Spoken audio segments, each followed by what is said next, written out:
बृहत वाङ्मय में कहा गया है, रागो ये दोषो बीय कम्म बीयम कम्मं च मोहपभवं वयन्ति कम्मं च जायी मरणस्य मूलम दुःखम च जायी मरणम वयन्ति। आदमी के जीवन में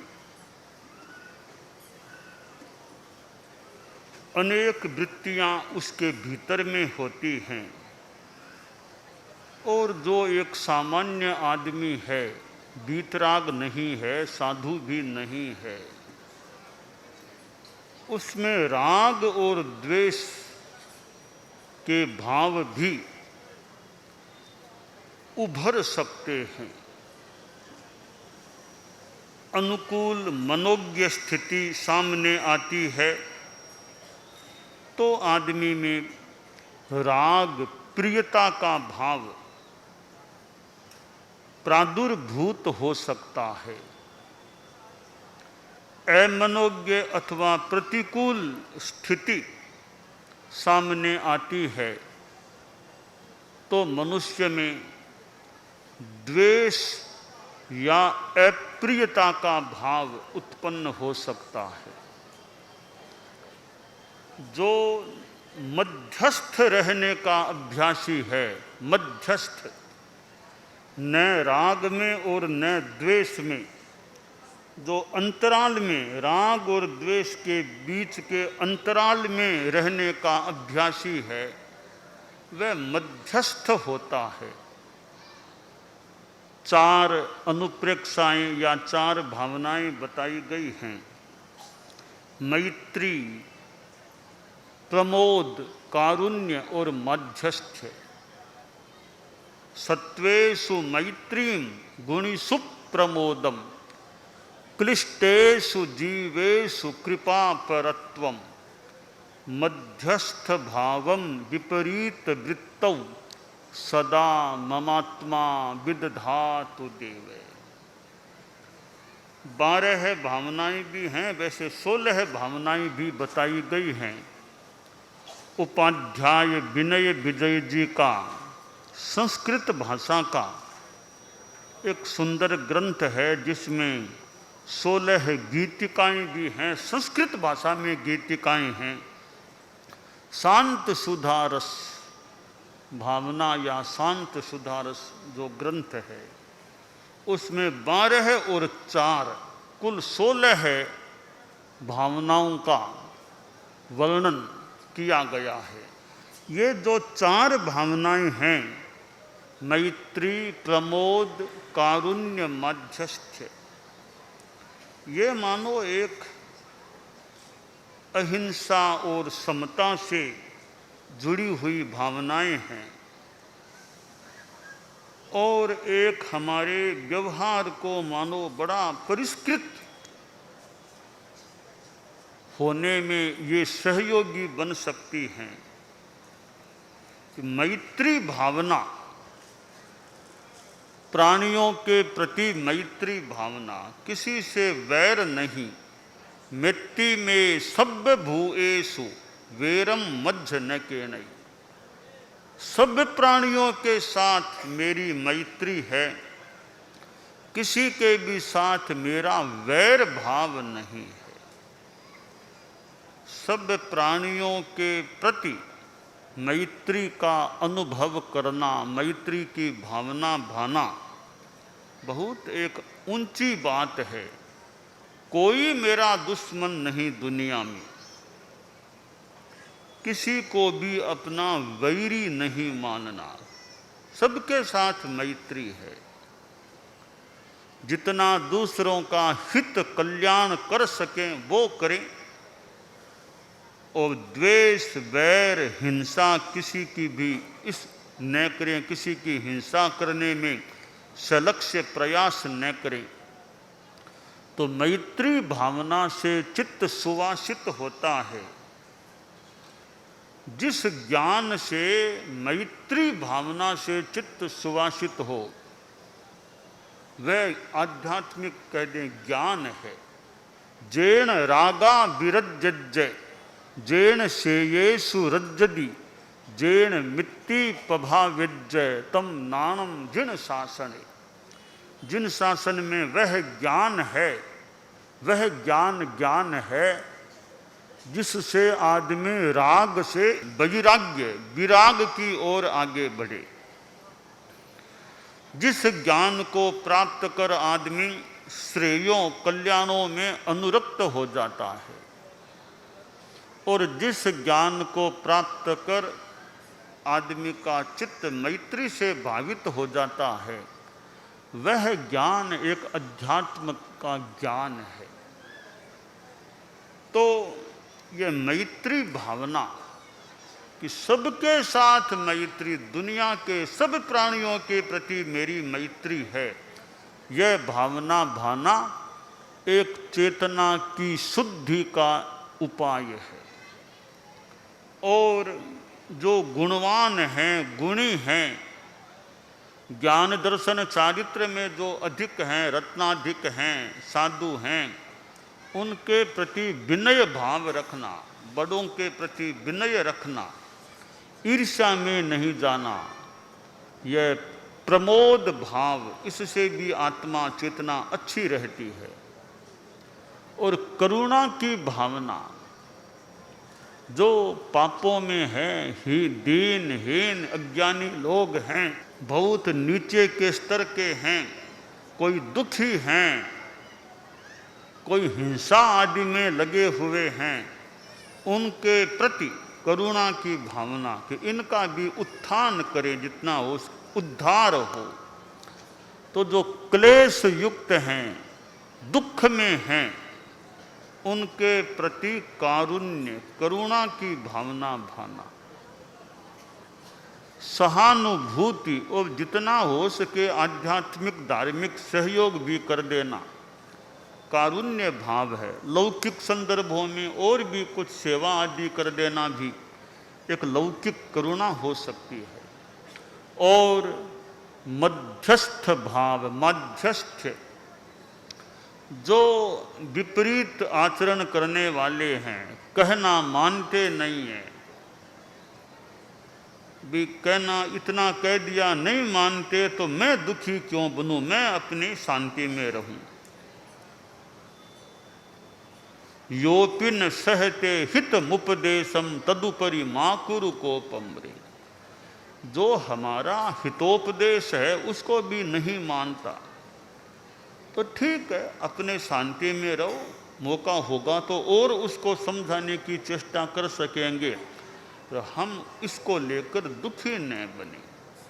वरना मन में आ जाए रे मैंने कह दिया, इतना कह दिया, मानता ही नहीं है, इस बात को लेकर आदमी दुखी बन जाए। मध्यस्थ भाव रखो, अपनी उदासीनता, शांति, तटस्थता में रहो।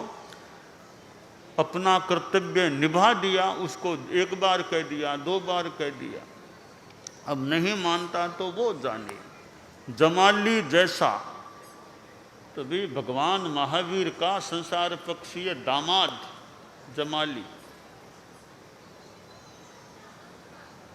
तो मान लो नहीं समझे तो नहीं समझे। अरहत भगवान तीर्थंकर भगवान है।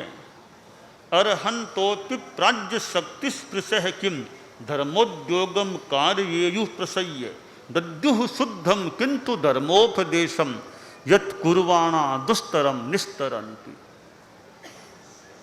कि अरहत भगवान भी उपदेश दे देते हैं, पर सबको कोई अच्छा बना ही देंगे यह कहना मुश्किल है।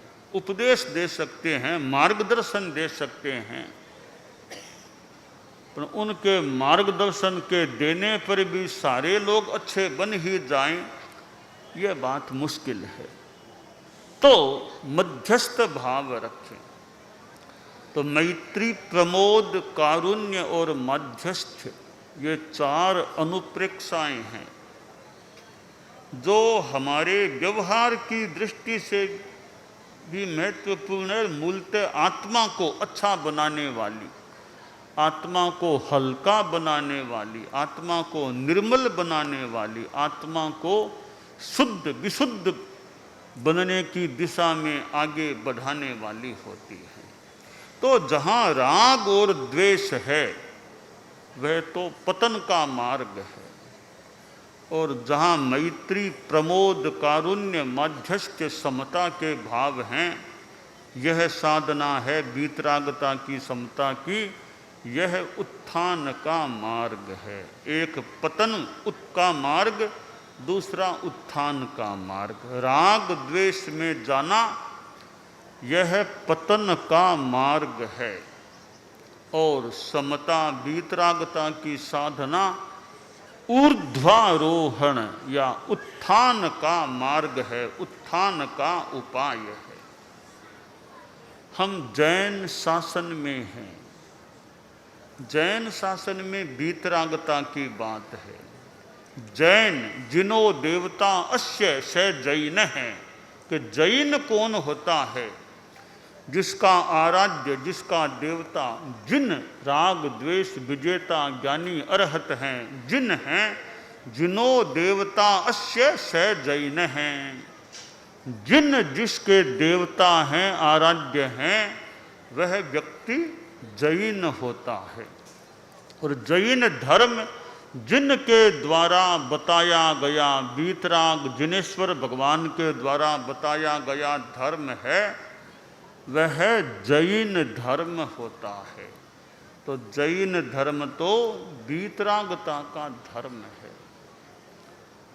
तो जैन शासन में जहाँ अहिंसा, संयम, तप और समता की बात है, ये चीजें राग द्वेष को कमजोर बनाने वाली, अहिंसा है, संयम है, तप है, समता है, इनकी साधना चल रही है, तो मानना चाहिए राग द्वेष के बीजों को दग्ध करने की दिशा में गति हो रही है।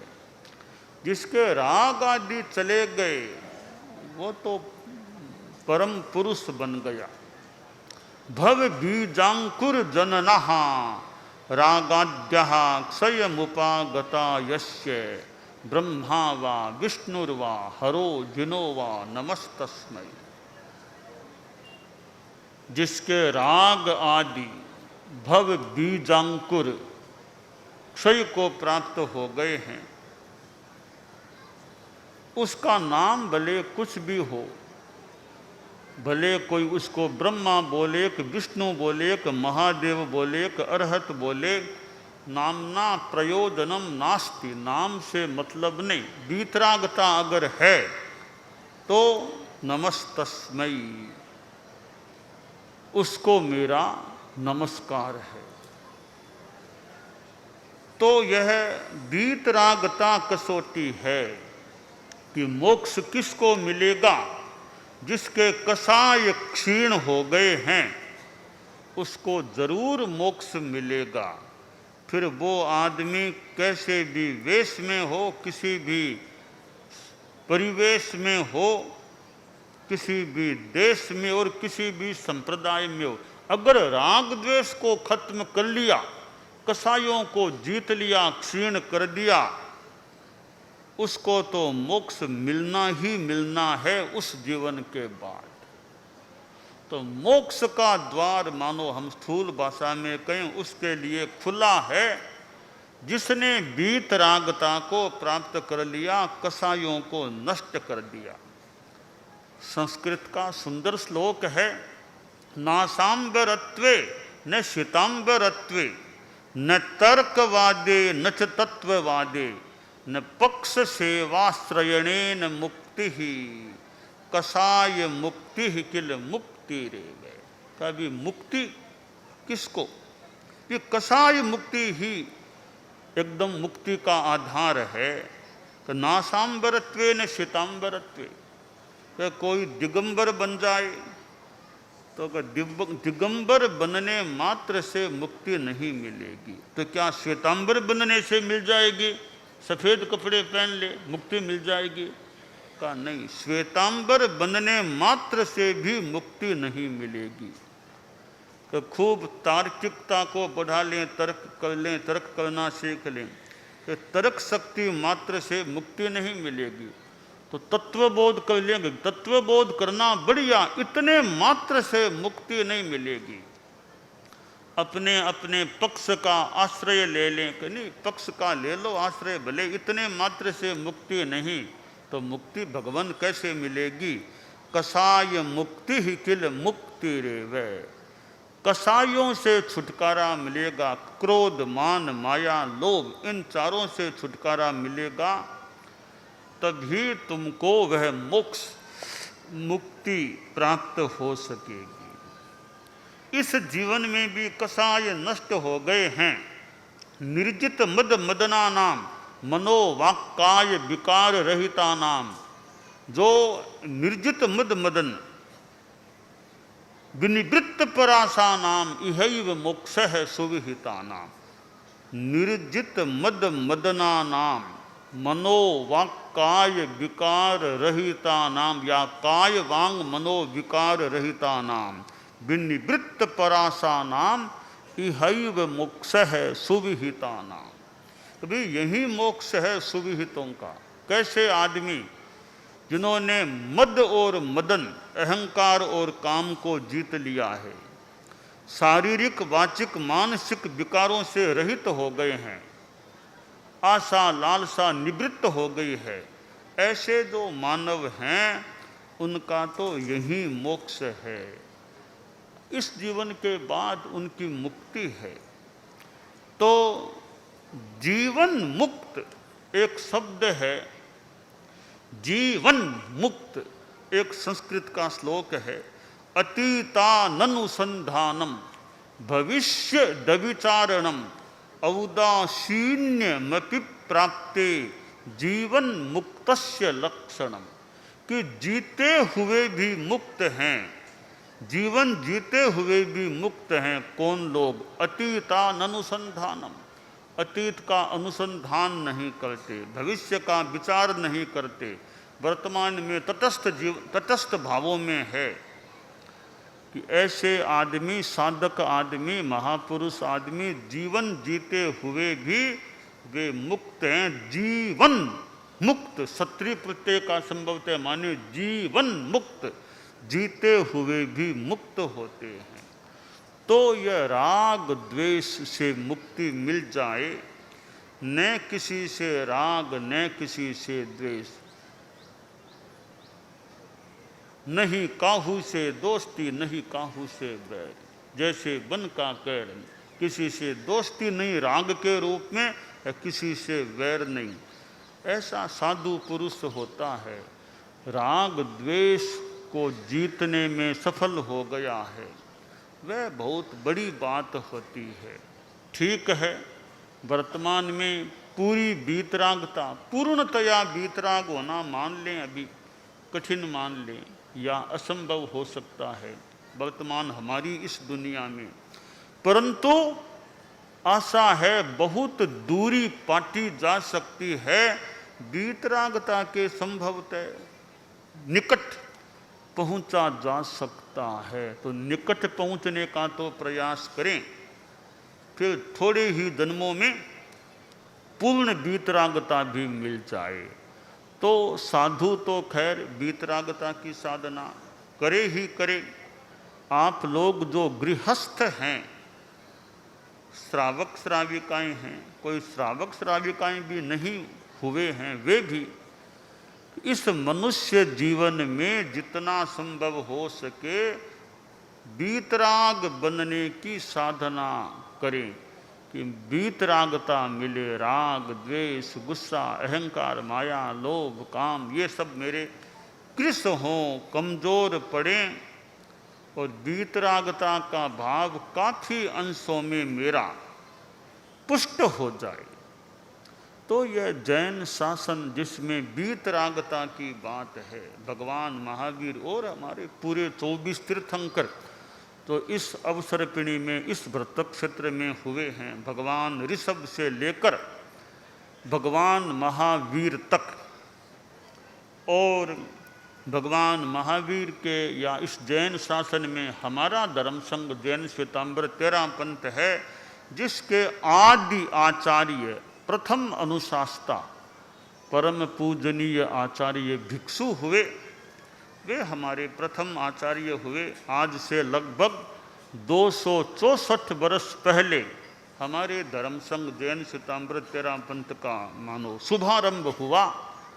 लगभग 264 वर्षों का यह इतिहास है और इस इतिहास में हमारे परम पूजनीय आचार्य होते गए हैं। एक दशक तो अतीत में हो गया, यानी पूर्ववर्ती 10 आचार्य हो गए हैं। आचार्य भिक्षु के बाद आचार्य परंपरा 9वें आचार्य परम पूज्य आचार्य श्री तुलसी और 10वें आचार्य परम पूज्य आचार्य श्री महाप्रज्ञ जी हुए। आगे भी परंपरा चल रही है। तो हमारे परम पूजनीय धर्माचार्य जो धर्म का पथ दर्शन करने वाले, धर्म का संदेश देने वाले और धर्माचार्य जो होते हैं, तो वे भी जो शिक्षाएं धर्म की अच्छी सच्ची शिक्षाएं देते हैं, उनको भी हम जीवन में आत्मसात करने का प्रयास करें और अपने जीवन को उन्नत बनाने का, अध्यात्ममय बनाने का प्रयास करें।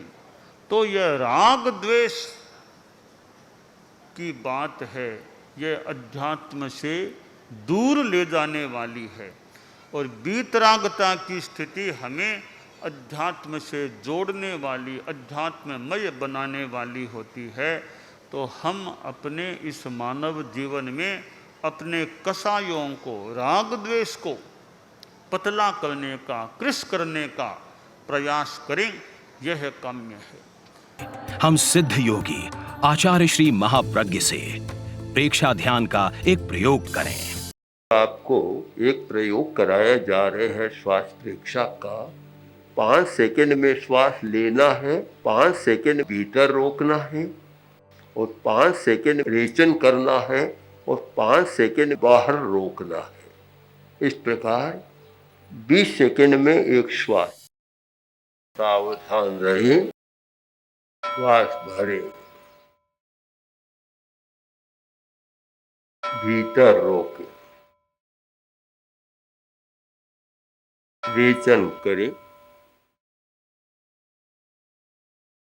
बाहर रोके, श्वास भरे, भीतर रोके, रेचन करे, बाहर रोके, श्वास भरे, भीतर रोके, रेचन करे, बाहर रोके, श्वास भरे, भीतर रोके, रेचन करे, बाहर रोके, श्वास भरे, भीतर रोके, रेचन करे, बाहर रोके, श्वास भरे, भीतर रोके, रेचन करे, बाहर रोके, श्वास भरे। प्रयोग संपन्न। तो ये ध्यान के बहुत छोटे प्रयोग कराए हैं और इनका स्वयं बार बार अभ्यास करें तो एक अच्छा अभ्यास हो सकता है। ओम आत्मा।